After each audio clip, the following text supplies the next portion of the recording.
And she also detailed a series of proposals. Oh my God, I'm live. Ooh, this was not the way I wanted to pop on right now, but I'm here. I hope that you're joining me. So tonight our topic is from which come you, and we're going to be talking on that for a minute because a lot of brothers, when they come across other brothers and things like that, including sisters, there's a certain way we get down. There's a certain language that we use in Freemasonry. So tonight we're going to get right into it. But before I do that, I want to share something with you real quick. I don't know if I'm able to turn this camera around or not, but I'm gonna check and see, can I make this happen real quick. I want to definitely check something out real quick here, and I think that you're gonna get a good kick out of this because it's really, to me, what masonry is really all about. So I want to definitely greet everybody who's coming on tonight in this segment of the show. Definitely, I just want to share some which. So tonight is the subject from which come you. So I'm going to show this real quick, and then we're going to have some topics and conversation about it because I think that a lot of times we as Masons tend to forget a lot of things. We have a lot on our plate, and things come up, and we just it is what it is. So I'm going to share this with you real quick. All right, so just kind of work with me just for a second here. Let's see. I quite agree, yeah. Where are you heading for? Jodhpur. Will you be travelling back along this line? In about 10 days' time. Would you make it 8? I must get a message to a man who'll be travelling from Marwar Junction on the Bombay Mail on the 9th to the 24th. He expects me to meet him there, but I can't. I've got urgent business in the town. I'm sorry, I can't help you there. Supposing I was to ask you, as a stranger going to the west, to seek for that which was lost, what would you say then? I should answer, where do you come from? From the east, and I am hoping that you will give my message on the square, for the sake of the widow's son. Which lodge do you hear from? Travelling Lodge 3276, the Boar and Fit, the Queen's Own Royal Loyal Light Infantry, Regimental District 3298. To whom shall I deliver the message? Daniel Dravett. Dravett? Yes. A big man with long grey sideboards. Great sweaty. You'll find him surrounded by all his luggage in a first-class compartment. Don't you be afraid. Just slip the window down and say, Peachy's gone south for the week. Peachy's gone south for the week? Yes. Tough. Well, I'll get off now before we reach the station. By the way, Brother Carnahan, I missed my watch in the station at Lahore. So it was just something I wanted to share with you, and I hope you got something out of that. I'm going to set this right back up real quick. So let's just pay attention to some of the things that is really around us as we get into Freemasonry, and especially when you're talking to various brothers and sisters in regards to about from which they come. The language that we use in Freemasonry and how we respond to each other is defines who we are in Freemasonry. It tells everybody about who we are in our own language. This is why when new members join Hosea Lodge number 7, we often tell them that they're about to learn a new language, and the language is Freemasonry. The language clearly says who you are and from which you come. And when you understand that, then the boundaries of Masonry is much broader than where you're at. You don't tend to look at yourself as an individual who's a member of a Grand Lodge, but you begin to look at yourself as an individual who's part of Freemasonry as a whole, not just because of your Grand Lodge or your jurisdiction. The same thing goes for the Sisters in the Order of the Eastern Star. When you begin to formulate and ask Q&A questions in regards to who you are meeting and in regards about the OES itself, you begin to then come about that that organization. It becomes broader. I mean, I don't have a lot of words to really say exactly how I want to put this because it is beautiful. Freemasonry and the Order of Eastern Stars is a beautiful thing when we're able to take it and apply it to our lives. much so than that of any other organization around. Freemasonry, which has established itself as one of the oldest fraternal orders in the world. The Eastern Star is right there. And you know what? I mean, people can say whatever they want to say about female Freemasonry. They are right there. I mean, I know brothers may say, well, you know what? I don't recognize female Freemasonry. Well, they don't necessarily recognize you either. So we're not going to get into that tonight. But what we're going to talk about is from which come you. And what do you come here to do? If you tell me, you know, the reason you're here, and you're not applying that reason for which you are here, then you're missing the total, in my own opinion, from my own reading, you're missing Masonry. You're missing the aspect for which you are to gain that knowledge of being brought from darkness to light. What you're doing is you're turning away from it. What you're doing is you're saying, no, that's not really the reason I'm here, because I'm here to prove somebody else is wrong. I'm here just to hang out and fellowship with the brothers. You should be there to improve yourself in life. That's why you're a part of Freemasonry. It has no obligation to your religious belief, but you're going to improve yourself in life. And as a sister of the Order of the Eastern Star, you're there to improve yourself not only in life, but as a woman. Those 5 herons of the Order of the Eastern Star, they are built to help you to become that better woman, that woman you so strive to be. Look at those 5 points and see how they intertwine with your life as you walk the labyrinth along those 5 points. You see, brothers are on the square, sisters are on the point. And that is truly the difference when you're looking at the Order of the Eastern Star and Freemasons. Most brothers say, hey, stay on your square. Most sisters, they want to say that, but you can't say that, sister, because you are on a square and you are on the point. Because you deal with 5 points, brothers, we deal with tools. And those tools are symbolic to the way we should deal in our life. But what happens is we don't pay attention to the very tools we talk about we deal with. Those tools for which operative Masonry uses to construct and to edify and to build. Those symbolism and those tools that we take and we're supposed to erect or build our spiritual lives per se. You know, our physical lives. You know, working on a temple not necessarily made by hands, but with tools that we use to symbolize those things for which we build. If you tell me that I'm a building that is not made by hands, there are tools that I use as symbolism that I use to work with to make myself that better person. So these tools that are used by operative Masons, but we who are truly Masons use those tools to build ourselves. See, you thought I was going to say speculative Mason. I told you a couple of weeks ago I'm no longer practicing speculative Masonry because I understand where Masonry comes from. See, speculative Mason truly says that you're speculating upon which Mason may derive from. You're speculating on things that you're guessing. I'm no longer in the guessing phase of this Masonic journey. A lot of us tend to be there. But I'm here and I want to help you move beyond the guessing point of view. I guess, I'm speculating. No, you're no longer a speculative Mason if you understand from which Mason come from. The beginning of Freemasonry. Some people say Freemasonry has no beginning. It has a beginning.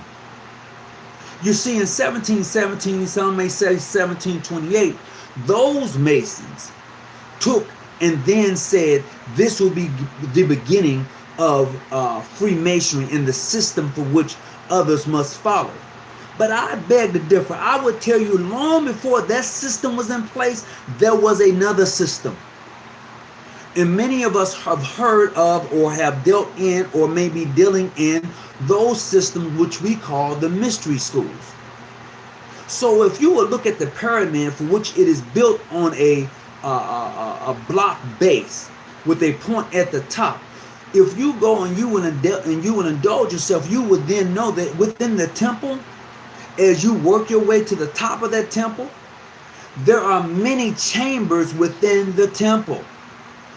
So your body, which refers to a temple, has many chambers. And if you look at the 5 points of the OAS star, you will know that each one of them deals in colors, which represents the chakras.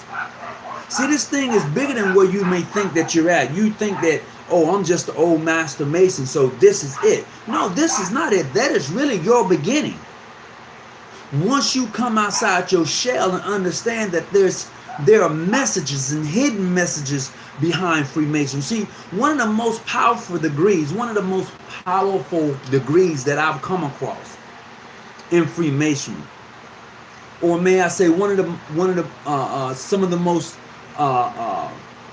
appending bodies in Freemasonry that most people don't talk about, are the primitive rites. They don't talk about those degrees because they're mysterious to them. They don't talk about the 33rd because it's a mysterious degree. Look, once you obtain those degrees, yes, they shed more interesting light. They shed more light on Freemasonry. They add more to the value of the craft as a whole as you begin to add those degrees to your life. Because you're not only dealing with 3, you're not only dealing with 33, you're dealing with multiple degrees, which shows you a lot more than those 33, whether it be on the York Rite or Scottish Rite. But when you begin to elevate yourself into the primitive rites, you begin to see things a little bit more differently than you did on the York Rite or Scottish Rite side. That is what I've found as a primitive rite Mason. And I practice those rites here in California. I see them from a whole nother perspective. As we begin to look at the esoteric side of Freemasonry, things begin to kind of shape, things begin to kind of take form and shape up. But what happens to a lot of us, when you hear things that you're really not familiar with, you become afraid. You become defensive at those things. You then become that person and say, no, that's not real, that's phony, that's fake, that's clandestine, because you don't know. See, scared people don't indulge themselves in knowledge. Scared people only take that which somebody feeds them and then says, that tastes good, I'm good to go. See, that's what scared people do. But an enlightened person, one who wants to know for themselves, they go find out for themselves. See, this journey of Freemasonry and the Order of the Eastern Star is a journey that individual take. You may take an obligation, your oath, you may take that on and say, I'm part of something big, but as an individual, as that dot in the center, your circle should expand. Your circle shouldn't just be, it should grow as you grow, your circle grows. See, then you understand the 360 degrees of the complete circle. It's more than just 33 degrees, or you may say, well, the York Rites. It's more than that. See, here in America, as I've said before, and I will continue to say it, we practice an Americanized type of Freemasonry. It is a Scottish Rite, York Rite type of Freemasonry. But if you was down in Louisiana, working under the Grand Orient of Louisiana, Scottish Rite, that's a French type of Freemasonry, Scottish Rite, which is totally different than what you get here. See, they go from 1 to 33. Their structure is different. So the system that you may feel that this is the greatest system, there are other systems of Freemasonry that are out there. The process is most of us don't indulge in a system because of what somebody has told us. I would say to you, brothers and sisters, go in search of that which is lost. I would say that when you do that, then you're going to say, I understand from which I come. Because a lot of us feel that, hey, you know what, this is it. This is not it. This is just the beginning. Those first 3 degrees, 1, 2, and 3, where most people say, well, you can't go no higher than it. That's it. The fellowcraft degree holds so much knowledge. That's it. This is it. But I would beg to differ based upon my own personal journey. And I would tell you to start doing the same thing. Start venturing out beyond your mere jurisdiction of your Grand Lodge. When you start doing that, then you will see things differently than what has been proposed to you. This is why when you travel, literally travel out of your own country, you will see Masonry differently than anybody else. You ask an individual who's been in the military, regardless of their jurisdiction in the United States, ask them how was it overseas as far as Masonry is concerned. There are some places overseas that as a Mason, you will not be regaled. You will not wear anything identifying you as a Mason in certain countries. You will be killed. So yes, it is indeed an honor and a privilege to walk around the United States being proud to be a Mason. And I would say that in other countries too, but in some countries, you're not going to be so proud. You're going to hide that. You're going to put that away. That is, to me, where Masonry is really practiced. Because you're not going to know who's a Mason unless it's by strict trial and due examination of lawful information. Until you have found him or them as well qualified as you are yourself, you are then going to find out who's truly a Mason. Because here in the United States, you know, it's free for all here. But when you get beyond these borders, South America, other places, oh, brothers and sisters, the game is changed. That's true. You know? Oh, so you're asking why would you be killed? Because look, if you know anything about Freemasonry, a lot of people believe that Freemasonry has tried to overthrow the governments in various countries. You wouldn't believe the things that people have said about Freemasonry in other countries. This is why even in Russia, even though there's a Grand Lodge of Russia, however, Hitler, he killed a lot of Freemasons. Even if they wasn't Jews, he killed a lot of them because he believed that Freemason was in the process, or was part of trying to overthrow the government. Go look up his history, his bio on what his thoughts about Freemasonry, and including today. You're not going to necessarily go to Palestine and wear the jewels of a Freemason over there. No, some places you're not just going to be welcome just to badge out and say, "Look, I'm a Freemason." No, brothers and sisters, you need to check that as you go and look for yourselves. It is. I'm telling you. That is something else, you know. I mean, granted, you know, here in the United States, it's a beautiful thing, but as you venture out, it's a different monster, and you definitely should be aware, and you should be aware of that. You really should. So look, I just want to welcome each of you to the show tonight, and I hope that along the way that you get something out of it, and you know, as we journey along this thing we call Freemasonry, as we talk about from which come you. You know, I know what the book says, but that's just the book. Let's look at it from a different perspective than the book. You know, as we begin to journey along and find out and answer that question. You know, because of Jerusalem, because of the St. John's, and because of where it's located, people would say those things. But let's look beyond that and see from which come you. And why so many men and why so many women want to be part of this great organization. And it's going to be up to us to keep it alive and keep it moving. A lot of us, you know, we like to do other things in here, but you know, it's going to be up to the youngsters who are coming in to keep Freemasonry alive. And some of us are going to have to die off in order to see it grow, because we hold it back. I think, from my own experience and my journey in this Freemasonry, I think a lot of us hold Freemasonry back. I really believe that, especially if you've been a Grand Master 30 and 40 years and 20 years. How are you growing your organization? You know, if you've been the Wishful Master, your lodge 15, 10, 13 years, how are you growing your lodge? If you've been a worthy matron or a grand matron for that length of time, how are you growing your grand chapter and your chapters? You know, we have to realize that there are youngsters who are very interested in this great fraternal order, this sisterhood of the Order of the Eastern Star. So we're going to have to be willing to grow. It's changing. It's changing before our very eyes. But you have to also be careful about who you bring in. I prefer quality over quantity. Some people prefer quantity over quality. I got more members than you have. We're bigger than you. You may be bigger. You may have more members, but I'm telling you, they're not well educated on the knowledge and rights and privileges of what it is to be an Eastern Star or a Mason. So there you have it. You have people who may be part of this great organization, but doesn't realize the privileges of what it is to be a Mason or an Eastern Star. They take total advantage of everything that comes along. They don't put a damn thing in it, but they're definitely taking out of it. You know, when you got members who wants to come to lodge meetings and chapter meetings, and sister, you know, I need my rent paid this week, or could you help me on this, or could you help? See, when you come into this organization, you're supposed to already be pretty stable in life.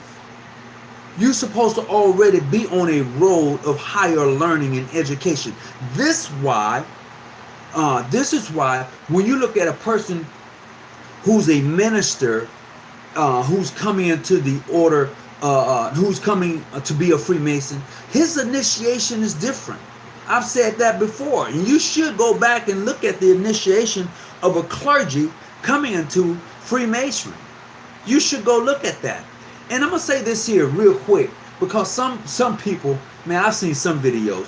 Every hand gesture is not a Masonic. Oh my God. Every hand gesture is not a Masonic sign or symbol or whatever. But it's not. I just needed to clear the air on that. Let me say that again. Every hand gesture is not a Masonic sign. I just had to clear the air on that. Because you can find this on the internet, you know, that you see it all the time. You got people trying to break down certain things in regards to the Masonic grip, whatever. And every time somebody grips somebody, like grip, when I say grip, not necessarily give them a Masonic grip, but shake their hand, they're trying to point out that's a Masonic grip, and it's not. I just need to get that out the way. Now back to the subject at hand, from which you come. And I'm going to go and read through some of the things that we have here tonight. And I just want to say, hey, Michael, what's up, brother? Welcome aboard. Mike Larry, what's going on? I say welcome aboard. You know, and Joseph, what's up? You said Hitler was really against Masons and Muslims still are in many places, but Hitler was just as into the occult, but only in his own version. Hitler was an advocate for Catholics. He was a Catholic. Hitler was a Catholic. He had priests around him all the time. Go look at his pictures. Hitler was a Catholic. He dealt in Catholicism. That's what he dealt in. What about when a sister journey? It seems that most sisters are Christians, while brothers from different religions. And as Jennifer, Sister Jennifer, how you doing? So when you talk about when sisters travel, it is very rare that you will find a sister of the Order of the Eastern Star in other countries. What you're going to find in other countries with females are female Masons. That's what you're going to find. It's going to be hard for you to go to another country, Europe or wherever, and find a sister of the Order of the Eastern Star. I'm not saying that they're not there. It's just going to be hard because they practice Freemasonry. That's what they do. See, here in the United States, the Order of the Eastern Star was built around Christianity by its founder, who went over into France and found that, hey, this is a different system than what I'm used to. So he brought that back and he tinkered with it and he called it a Lodge of Rights. Okay? A Lodge of Rights. That was the first name under the Order of the Eastern Star, Lodge of Rights. And then that changed, it became an order. So as you look in that book, Sister Jennifer, the one I told you about, you will find exactly what I'm saying. And it's going to blow you away. You're going to like the reading on that book. You will. Yes, sir, Freemason is banned in Muslim countries. Oh, yeah. You know that? So I'm welcome everybody aboard. I hope that you are here tonight. Brother Alex Fitzgerald, greetings to you. Brother Shahid, Brother Scott Free, greetings everybody. So I just wanted to just share that brief clip says a lot. You know, if you go back and watch it again and you try to catch what he's saying, it says a lot. This is how, you know, I'm just going to tell you, this is how Masonry really gets down. Let the truth be told.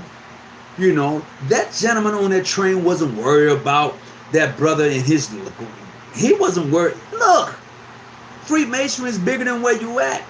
I can say that to him blue in the face. But until you get outside your circle and venture out and see for yourself, how are you going to enjoy how are you going to enjoy yourself being a Mason.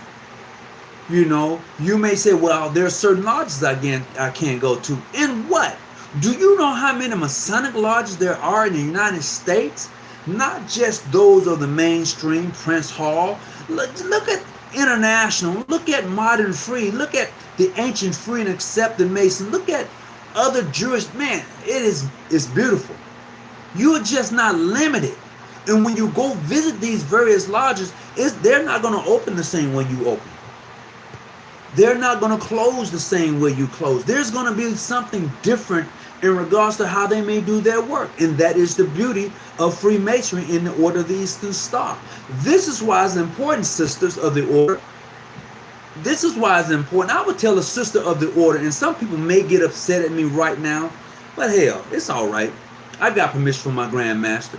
I would tell you to go get yourself a Macish Jurisprudence, sister of the Order of the Eastern Star. This would give you a better understanding of the laws and rules and regulations of Freemasonry. That's if your Grand Lodge abides by that particular book. Now, your Grand Lodge may have its own constitution and its own bylaws for which governs it. And they don't deal with Mackies. See, some Grand Lodges don't even deal with the Mackies landmarks. They don't. Some do.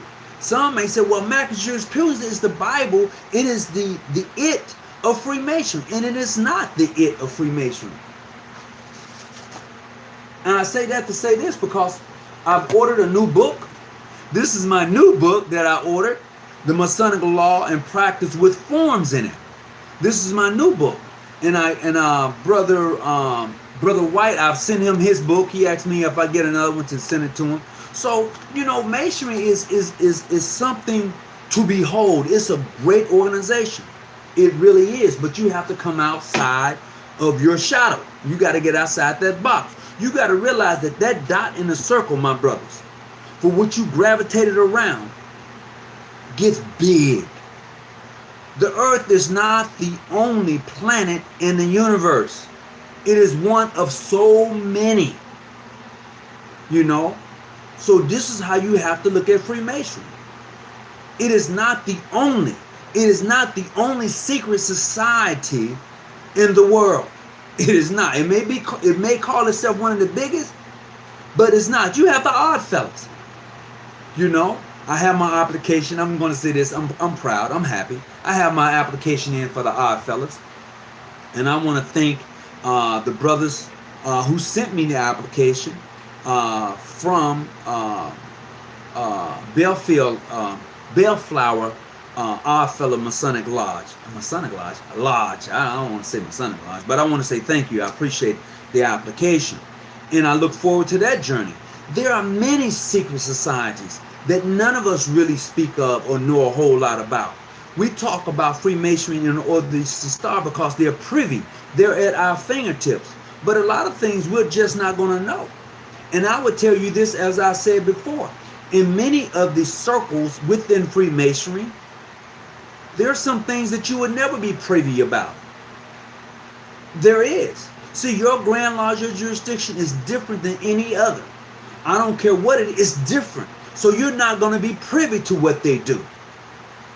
You're not. So you can go visit, but you're not going to be privy to what they actually are doing. You know, so it's true. I mean, I recall the case that happened in New York about 5 or 6 years ago. During this particular initiation, a brother was shot in the head. That's not part of the initiation, but it happened. It happened. Okay? You can go on Google and look it up for yourself. I'm not going to get really in detail with what occurred, but you can go look it up for yourself. This is why it's important to know that what you may be doing in your lodge ain't necessarily taking or doing the same as anybody else's lodge. It's different. That's the beauty about Masonry, is that wherever you go, you're going to find something that's a little different. I'm going to give myself a little bit more light. I'm going to slide on over. Hold on.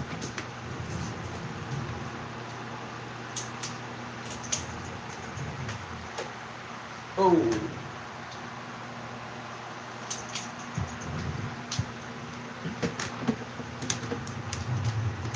Yeah, I'm back. So I'm just going to look at some of your comments here. What's up, Hiram Grand Lodge Omega? What's going on? I appreciate you. It's deeper than you think. The fact that, brothers, you will not see it all. Most definitely. It is. It is really a lot deeper than we think. What's up, Malcolm Prophet? Welcome aboard. All right. Oh, brother Malcolm Prophet, I tell you, what's going on with you? So I hope that everybody tonight that's coming on, I want to say I thank you, appreciate you for coming on. I hope that you're getting something out of this. Yes, Hitler was real. He was related to the Queen of England at the time in the 1940s. Oh my goodness. He was related? That's something I didn't know, Brother Shahid, that Hitler was related to the Queen of England at the time in the 1940s. That line runs deep. You know, that line runs deep. What's up, Mike Larry? You got PHO in the house? All right, then, welcome. Crazy Z, are Masons connected with the Orient? I could not tell you. I'm not the person to say I know everything, so I couldn't tell you. Lodges of the Odd Fellow, thank you there very much. I appreciate it. Brothers need to start traveling, and I mean getting out of the air, getting on an airplane and crossing the international borders. Yes, I mean you really need to do that, because you will find, man, it's hard for me to explain the atmosphere across the borders versus the atmosphere here in the United States when it comes to Freemasonry. It's hard to explain. What's the name of the case is all I want to know. What case is that, brother? I missed something there. Let's see. Your energy is laughter for his plaintive deed and malice and abuse. They should diminish his strength when you and yours are laughing at his ego. Okay. Hey. Live chat correcting my post. Oh, okay. I'm trying to see something the brother said. What's the name of the case? All I want to know. I don't know which case you're talking about. Or you're talking about the issue that happened in New York. If that is so, would you just please put something in there? And if you want to call in tonight, you're certainly welcome to do so tonight. If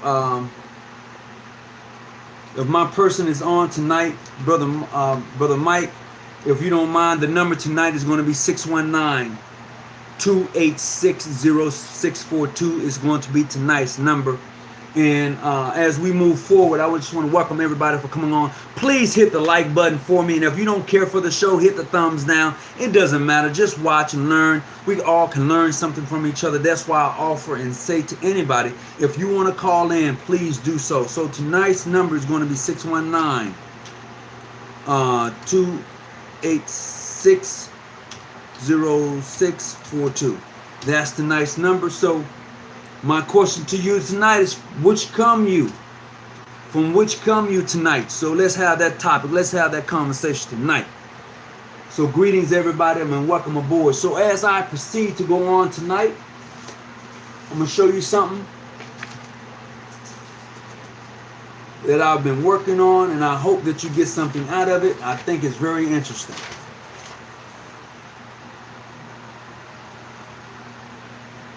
That's how that works goes. Check that out. Okay? And so, as you view that, what you're looking at, I'm going to tell you what you're looking at. 1, 2, 3, 4, 5. That's going to represent the Eastern Star. Within the Eastern Star, you will find the compass and the square. Okay?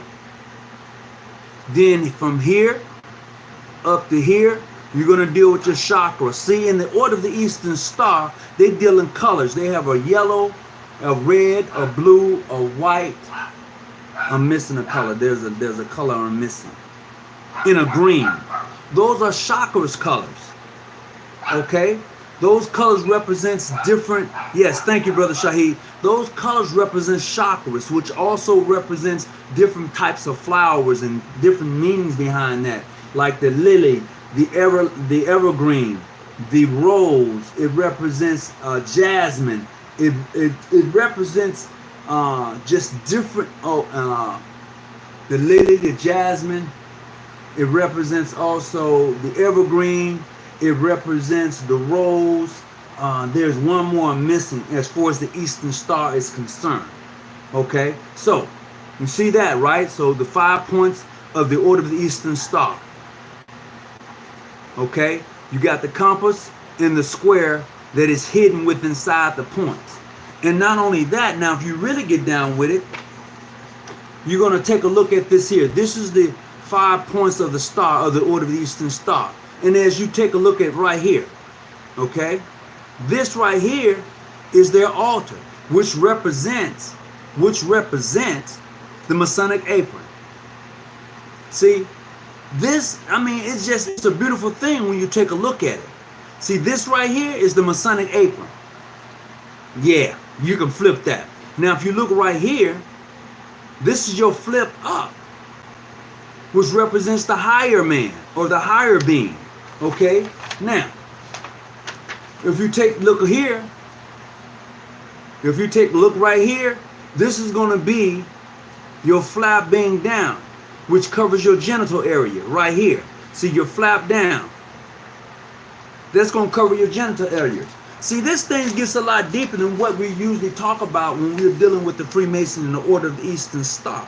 It's a beautiful thing, but we have to begin to indulge ourselves in it, to really enjoy it. I mean, it has a lot of hidden mysteries and things in it that I like to definitely go take a look at and see for myself.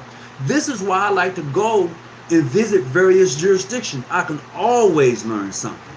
I can always get something from it. This is a picture of the Vernier Man skeleton. Yes, it is. It is.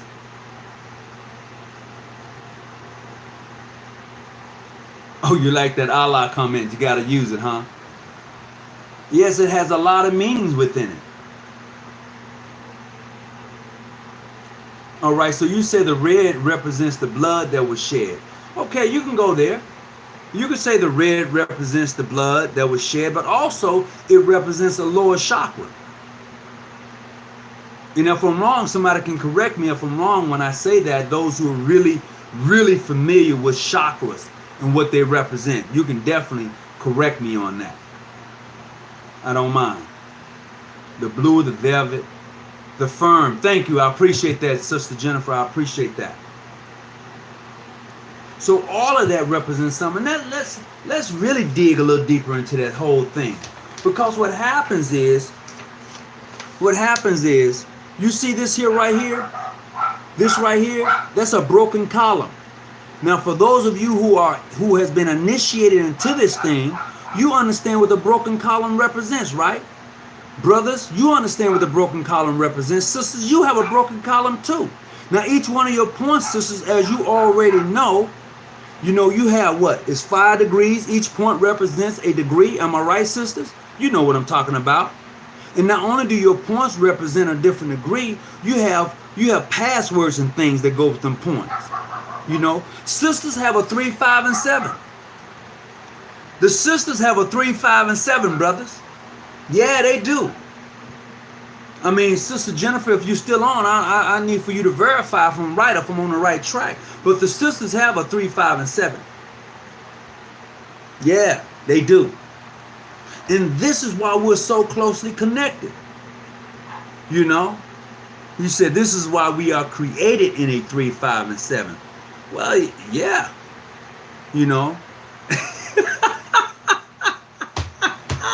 I gotta go pee, bro. Oh my goodness, boy. Y'all special tonight. I tell you that. That's a good one. All right, so what else we got down here? Oh, verified. Okay, I appreciate that. All right, I'm the red chakra in its best grounded to be secure. It is the home. Where do you belong? Where do you rest your head? Oh, okay. All right, thank you very much there, Sister Jennifer. You the red chakra. I got you on that one. Okay, I got you on that. I appreciate it. Alex Fitzgerald is symbolic the use of man within the human body. However, if you want to specify science, see red, the temple of man, All right, okay, yeah, all right. Roll out swastika. Yeah. All right. Let's see what else we got here.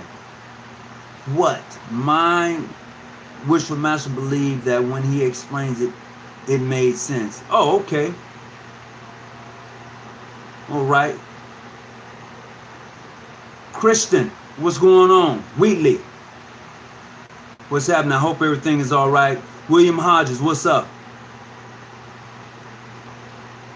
Oh, have you? You have walked the Lambeth, huh? Well, congratulations. Congratulations. You have a 33rd too also. Oh, okay. A 30, yes. Absolutely. I'm going back and rereading some of the stuff, so I apologize if I'm kind of mumbling a little bit.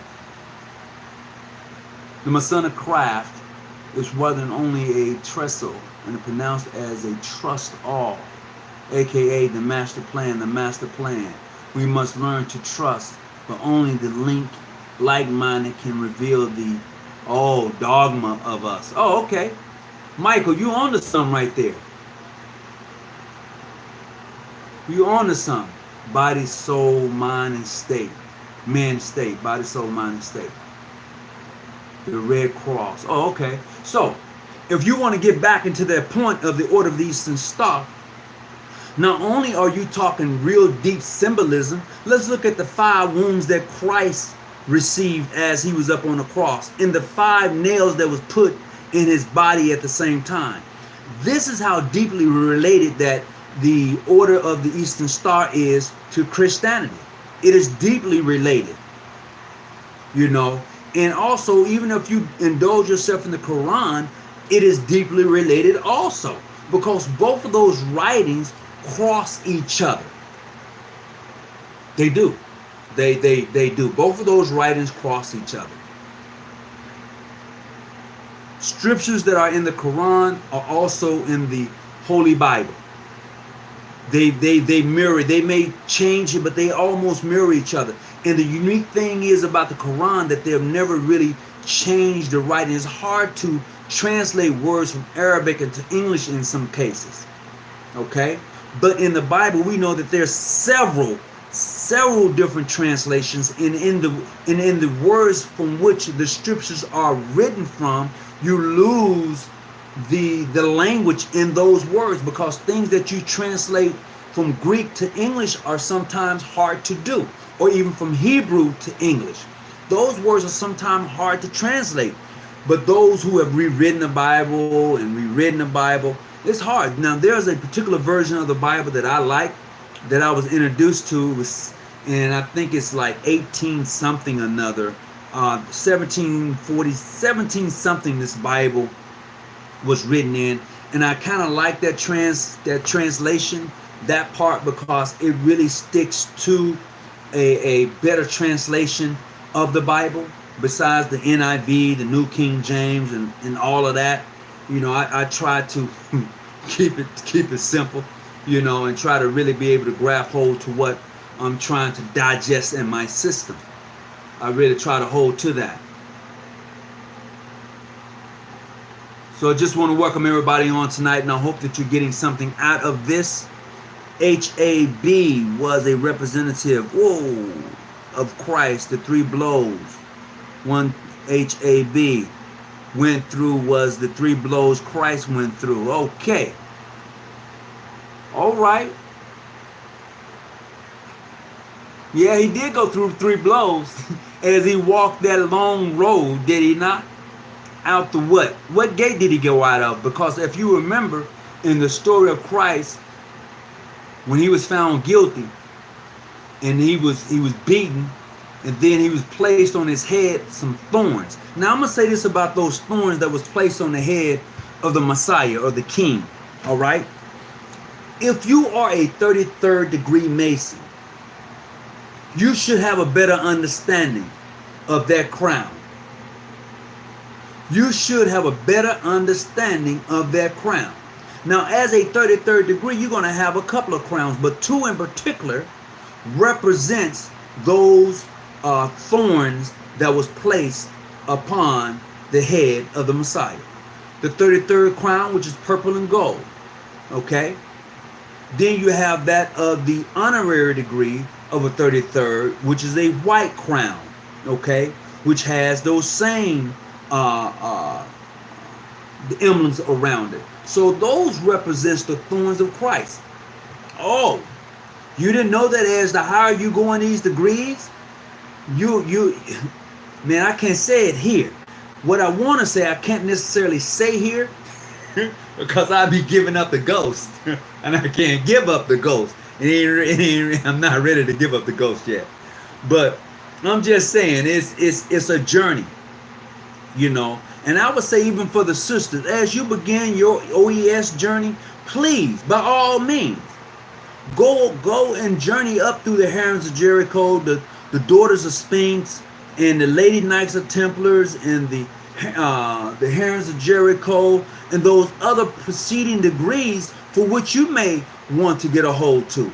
Go, please, the Lady Knights of Templars. You know, go get your rolls of the 7 seals, which is equal to that of a 33rd. In some jurisdiction, they call them the golden circle. Okay?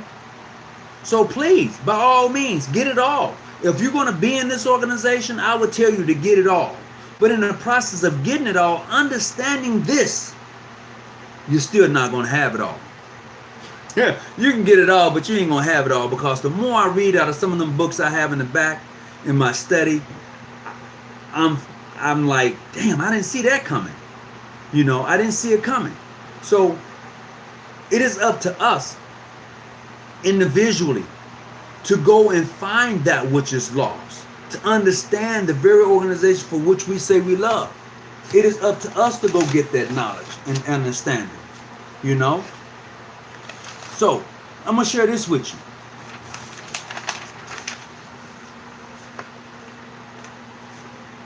I'm gonna talk about something that's very important to me, because I know a lot of us have this thing.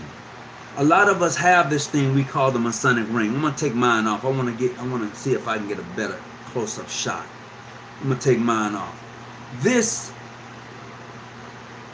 is my Masonic ring, right? Okay, I'm gonna turn it over. Some say I got it upside down. I'm gonna turn it over. Boom, there you go. All right, right there, okay? So that's my Masonic ring, right? Now, why do Masons wear Masonic rings? Why do we? Where did that concept comes from? Because it came from somewhere. You know, why do Masons wear Masonic rings? I just had to change that for a second, because I'm going to tie right back into the point of which we come. I'm going to come right back to that. Why do we wear Masonic rings? Anybody got anything? Oh, that can be shown. I'm going to show that. That can be shown. That can be shown. The daughters of Isis and the White Shrine, yeah, that can be shown. So I'd like for my administrator to show that. I hope he didn't delete it. Yeah, that can be shown. Oh, how you doing, brother? William Hodges said he tries to dig into the Amaranths as past royal patron. I tell you, it explains what non-studying Freemasons is. 7 is the center of the 8 points in the sun. All right. Peace.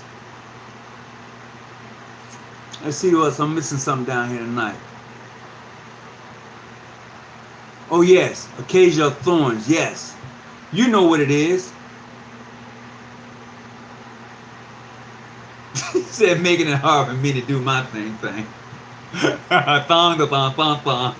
Boy, y'all got me cracking up. Oh. All right. Ham Grandlaw said this goes back to the Moorish signs and Freemasonry too. Also, my brother, from which come from the east of Egypt. Let me see. South, west, and east. I think you know correct. Me, if I'm wrong. Oh, no. You good, brother Shahid. I got you. The 7 seals. Yeah, the rows of the 7 seals. Evergreen is also another name in the Bible. Okay. Okay, so purple is obsession of sham devouring the self-control of the body, aka one. All right, Michael, spitting that knowledge. Come on, brother, I appreciate that. So that other Masons can easily identify. Nah, that's not why that's not why the ring is here, bro. That's not why the ring is here. That's not why the ring is here. So, the reason Masons wear Masonic rings, this is the reason. It goes back to King Solomon. That allegory figure, or some may say he was a real person. I ain't got time to debate that. But that individual that we're talking about, King Solomon, it was his insignia. See, King Solomon wore a ring. And when he wanted to sign a decree or edicts or something that everybody knew that he signed, he took his ring, put it in ink, and he mashed it down, and then he put the stamp. Boom. And that represented that it was his signature, his ring. All right? So in like manner, Masons wear that's their insignia. Some may say it is my profession, but it is your insignia. That is your signature. Okay? That is your signature. Now, also there was the beetle and the Sphinx were used the same way. See, not only did the king wear a ring, but the ring also had a beetle in it. Now, if you're part of the primitive rites, you understand how holy and how beautiful the beetle was represented in ancient times of Egypt. So they had the beetle, which was part of that too. So they would put the beetle there. Also, not only did they use the beetle, the Sphinx itself was also used as an insignia, as a stamp. Now, here's the funny thing. As time progresses, Christians was forbidden to wear rings. You explain that to me. You can look it up in Christian history. They were forbidden at one time to wear rings. They were. As a matter of fact, it says right here, Christians were forbidden from using rings except the signal ring, which even been regarded as an emblem of faithfulness in its possession, a mark of unquestionable confidence and esteem. And the signal rings are today emblems of fraternal orders and are only worn by legitimate members who were initiated into the Enlightenment. So, what they're saying here, you know what? I think I'm going to have to make a copy of this and then just send it out. You know. But the ring is very important. And it identified who you were. And I know somebody put in there, well, you know, it's to identify that you was a Master Mason, but it was your signature.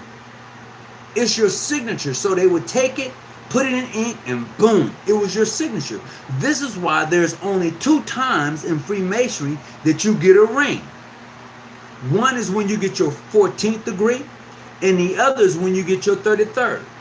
Those are the only 2 times that you receive a Masonic ring in Freemasonry. That's it.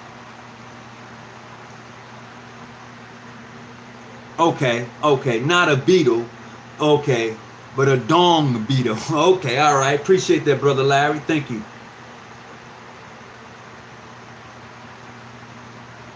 Lakeview Lodge number 68, welcome aboard, appreciate you having aboard, thank you for coming in tonight.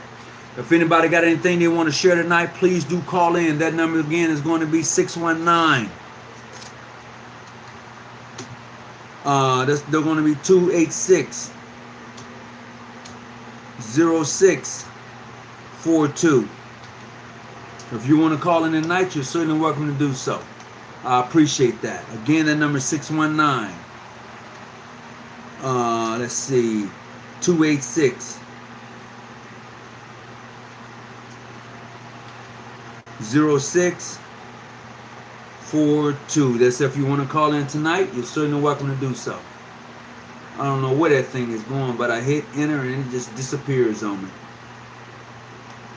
Oh, there you go. I see it now. I see it. Oh, thank you. What degree is the Knights Templar? I thought it was a 32nd on him. It is. The degree of the Knights Templar is a 32nd degree on the York Rite side. It is equal to the Scottish Rite Sublime Prince on the Scottish Rite side. Those degrees are equal to each other. The Knights Templar and the 33rd, the Knights Templar and the 32nd are equal to each other. Reference to the sacred dome beetle in the 42nd native confession. Is it? Bradford? Yeah, okay, I'm like, I gotta go and check that out. Now that's gonna be interesting. I'm gonna have to go and take a look at that. Please do me a favor, if you can, would you please hit the like button? I certainly would appreciate it. Or hit the down button, but whatever you do, hit a good button for me. I certainly would appreciate that. That helps the video to really go beyond the borders for which we find ourselves at the 2,200 something. I like for us to get a little bit more viewership than that. I appreciate it if you can help me out. I thank you very much. So as we begin to process this thing we call the Order of the Eastern Star and Freemasonry, as we begin to process the mere fact that when somebody say, from which come you, you don't necessarily have to go by the Q&A in the book. You don't have to. And sisters, when somebody approaches you and asks you, are you a member of the Order of the Eastern Star? There's so many ways you can take that. But whatever you do, you make sure you answer that question identical to the way it should be given. Because some people will ignore you. They will truly ignore you.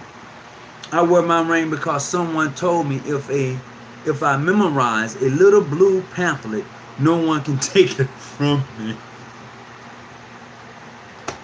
Oh, okay. All right. You got me with that one. That's a good one. So definitely, yeah, you do that. You memorize that. You definitely do that. Excuse me, I want to pick something up on this side. There you go. All right. So I just want to thank everybody for coming on tonight. All right. Okay. Let me go back and see if I missed something. Let's see if I missed something tonight. I could have. They told me I had to have it for the Red House meeting. What did they tell you had to have for the Red House meeting? You're sealed as a Mason. Oh, yeah. Definitely Ham Grand Lodge, Omega. You're absolutely right. And it's not a ring. Okay. It's a seal of Solomon. Okay. All right. I'm just saying, bruh. You're right. It's not a ring. Okay. It's a seal of Solomon. All right. I stand corrected. Boy, some of these brothers and sisters be on it. Yo, boy, y'all be like, no, that's not what it is. And you know what? I can really appreciate it when someone corrects me in a very constructive way. I don't mind it because I don't know everything. I be saying stuff and trying to remember stuff right off the top of my head, and I may mispronounce or go somewhere. Oh, are you a Royal Arch Mason? Oh, yeah. Am I? If you haven't gone through those veils, and I can't talk about those veils tonight. It's not the topic of the show. But I found that which was lost there. How about that? Oh, that question wasn't even for me. Brother Shaheed, my apologies. I'm all up in that. This saying goes for those royal secrets who, like Haram and Biff, maintain their silence in the gruesome face of death. Those of the lower degrees, aka 4, reveals the secrets of silence as fear. Brother Mike, where you hail from, Brother Michael? Where you hail from, brother? Because you own something. You own something. I appreciate it. So everybody who's coming on, I want to say thank you for popping in on me tonight, checking in on me. Definitely, I have a brother and sister. I call him Cowboy. He's out of Pomona, California. I want to keep him in my prayers tonight. His wife had to go definitely into emergency surgery. So for those of you who believe in prayer and that prayer changes things, you know what? I just ask that you would keep that dear brother in your prayer tonight. Most certainly do that for me. Certainly do that. So, let's see what else we got here tonight.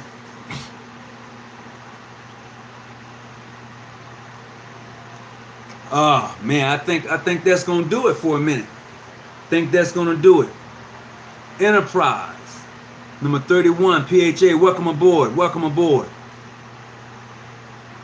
Appreciate you coming in tonight. So if anybody else got anything they want to add to this subject tonight, I certainly appreciate it. If you want to call in, you can certainly do that tonight. That number is going to be 619-286-0642. If you want to call in, we certainly appreciate it. Man, I've gone on and on. And I'm gonna say this here too, in regards to the Eastern Star, the 5 points. The 5 points represents also a heptagram or pentagram. Pentagram. That's what I want to say. It represents a pentagram. All right. Those 5 points. If you walk outside those 5 points, it represents a pentagram. Yes, sir. Yes, ma'am. It represents a pentagram. Once you walk outside those 5 points. Sure does. So, I hope, as always, that you've gotten some out of tonight's show. Don't want to hold you long, and I appreciate everybody for coming on tonight and definitely dropping some jewels. I appreciate that. I really do, and I thank you for it. I got that yap outside. He's yappity yap. So, with that being said, as always, whatever you do and wherever you go, always keep your light on. Hello? This is he. Hold on a second. Are you calling to be on the show? Okay, hold on a second. Turn the background down a little bit. All right, brother, talk to me. Hello? Yeah, go ahead. I can hear you. Yes, sir. I was just calling to give you brotherly love, my brother. I appreciate your show every time I get to catch it. Well, I appreciate you. Where you calling from? I'm calling from Memphis, Tennessee, the 901 area code. 901, huh? Whoa, I'm about to lose that. 901, Memphis, Tennessee, huh? That's on 120 miles from Mississippi. I have to come through Memphis sometime. It ain't nothing but a skip, hop, and a jump. That's it. So I appreciate you calling in. You got anything you want to add? No, sir. You basically been saying a few things. I was talking on the Casey. That was my comment there. And just talking about it being the thorn of Jesus and how it's called another plant, which is the shittah in the Bible. Oh, okay. Repeat that. It's called the what in the Bible? Shittah. C-H-I-T-T-A-H, I believe. Oh, okay. That I did not know. I had no clue. Let me see if I can turn this volume up a little bit. I got some yappers on the outside tonight. Hold on just a second here. There you go. Right there. So there's another name for it, huh? Yes, sir. That's the wood that was used. It's supposed to be the same wood the cross was made out of. Of course, I'm a Christian, so of course I take my craft and relate it to my religion. Oh, okay. My belief. Okay. What degree are you? I'm 33rd. Oh, you 33rd. So I got one question for you. You're 33rd. I got one question now. One question. This is a yes or no question. You ready? I'm listening. Did you drink from the skulls? I did. Oh, well, I ain't got nothing else to say to you. I ain't got nothing else to say to you. Everybody ain't ready for that, though. No, that's deeper understanding. Oh, yeah, it is. Oh, it is. And you know what? This is what I want you to do. When I log off, I need for you to call me back. Okay. Yeah, call me back when I log off, because that's going to be an interesting conversation, see. I don't get an opportunity. I do talk to some 33rds, but I'll tell you what, they don't want to go deep. They don't want to go and talk about the initiation that they went through. Even though I would tell you this here, my brother. I went to the Scottish Rite, the United Supreme Council for the Ancient Sect of Scottish Rite North America. I was at their 33rd degree installment. And my grandmaster went through their jurisdiction for his 33rd. And I'm gonna tell you this, brother. They seal their oath. I'm gonna wait till I get off. I'm gonna tell you about that. I'm gonna wait till I get off. I don't want to go you too. hit a lot of good points, though. You hit a lot of good points today between the star, the Eastern Star, and then you. I forgot what you called the emblem, but where you did the square and the compass and the 5 points. Yeah. That's a lot of studying in that. Oh yeah. More than most see. Oh, it's definitely there, but we got to go get it. Yes, sir. Because once you realize we built on 3, 5, and 7, it'll take you to another height. Oh, it will. It will. Oh, okay. I'm reading something that Brother Michael has just put in here. Okay. But look, I'm going to go ahead and sign off. As a matter of fact, you just hold on. You ain't got to call me back, okay? All right. Just hold on. So look, everybody, we're going to go ahead and sign off tonight. I certainly appreciate it. And you know what? As always, please, whatever you do, stay out the bushes and keep your light on. Oh, snaps. Here comes the Q and the A's. Oh, yeah. I got to go. Hey, y'all have a good night and take care of yourself.